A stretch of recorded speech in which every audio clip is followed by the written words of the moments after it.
Iran से आखिर ये कैसे निकलेंगे जो वहां फंसे हुए हैं। ईरान में हालात क्या मैं आपको बताऊं। अमेरिका ने अपना सबसे बड़ा और सबसे ताकतवर युद्धपोत ईरान की तरफ रवाना कर दिया। दूसरी तरफ ईरान भी अपनी तैयारियों की तस्वीरें साझा कर रहा है। यह भी एक तरह का वॉर है, वॉर से पहले की तैयारी होती है। लेकिन देखिए भारत में क्या हो रहा है।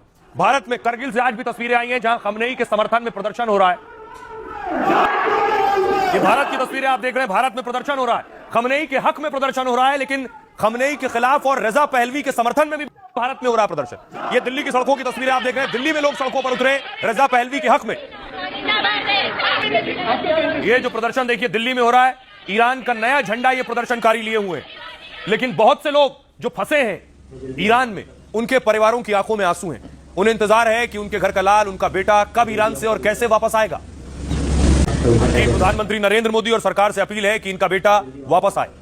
भारत के करीब 10,000 लोग ईरान में फंसे हुए हैं। इनमें सबसे ज्यादा संख्या भारत से गए छात्रों की है।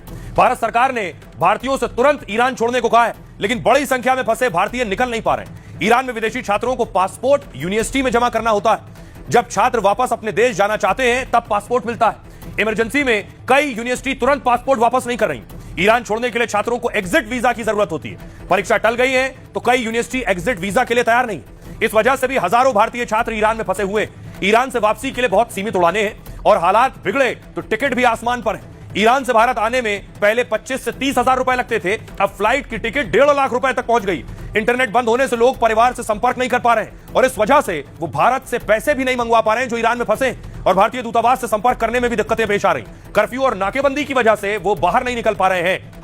हालात ये है, वाकई ईरान में क्या होने वाला है कल कोई नहीं जानता। एक तस्वीर सामने आई, मैं आपको दिखाऊं ईरान में हो क्या रहा है। ये तस्वीर आप देख रहे हैं, बताया जा रहा है इराक से, क्योंकि ईरान और इराक की सीमा लगी है, वहां से बहुत से कुर्दिश लड़ाके ईरान में दाखिल हो रहे हैं और वो अंदर जाकर आगजनी कर रहे हैं। अब सवाल ये है कि ये लोग बाहर से आए जो ईरान में आग लगा रहे हैं, ईरान के हैं, किसी ने भेजा है, किसी की शय पर कर रहे हैं। लेकिन अमेरिका ने अपने युद्धपोत को आगे बढ़ा दिया है। युद्धपोत समंदर में आगे बढ़ते ही दुनिया में हलचल मच गई। अब्राहम लिंकन वॉरशिप कैरियर आगे बढ़ाया जा चुका है, यानी ईरान की तरफ बढ़ रहा है।